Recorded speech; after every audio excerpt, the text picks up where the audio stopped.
Online food delivery का business करने वाली कंपनी ज़ोमैटो लिमिटेड के आगे जाकर भविष्य में ज़ोमैटो शेयर प्राइस टारगेट 2024, 2025, 2026, 2030 तक क्या होंगे, इसकी जानकारी इस आर्टिकल में लेने वाले हैं।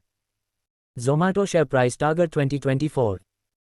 वर्तमान में कंपनी का कुल मार्केट कैप 1,41,116.54 करोड़ का है और उसके साथ कंपनी पूरी तरह से कर्ज मुक्ति भी है। तो कंपनी अगर भविष्य में भी ऐसे ही कर्ज मुक्त रहती है तो साल 2024 में इसका पहला टारगेट आपको 190 रुपये और दूसरा टारगेट 240 रुपये तक जा सकता है। Zomato share price target 2025।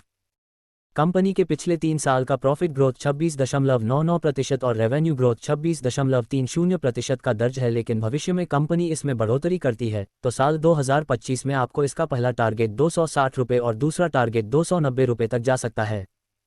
Zomato share price target 2026।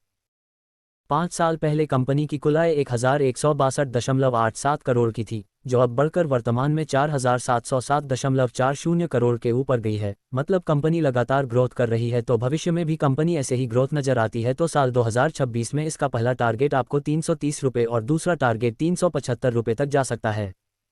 Zomato share price target 2030। किसी कंपनी की प्रमोटर की होल्डिंग 50% से अधिक होती है तो वह अच्छी मानी जाती है, लेकिन इस कंपनी के प्रमोटर होल्डिंग 0% के दर्ज है। लेकिन भविष्य में कंपनी इसमें अगर बढ़ोतरी करती है तो साल 2030 तक आपको इसमें पहला टारगेट 700 रुपये और दूसरे टारगेट 800 रुपये तक जा सकते हैं। ज़ोमैटो शेयर की मजबूती। वर्तमान में कंपनी पूरी तरह से कर्ज मुक्त है। कंपनी ने पिछले 1 साल में 208% के CAGR रिटर्न प्राप्त करके दिए हैं। पिछले 3 साल का प्रॉफिट ग्रोथ 26.99% का दर्ज है। ज़ोमैटो शेयर की कमजोरी।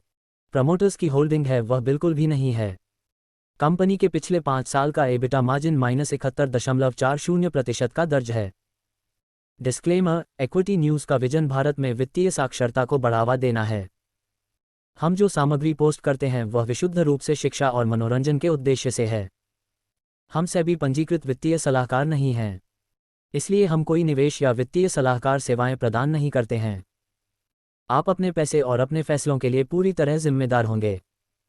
कृपया अपने वित्तीय निवेश के लिए किसी सेबी पंजीकृत वित्तीय सलाहकार से परामर्श लें।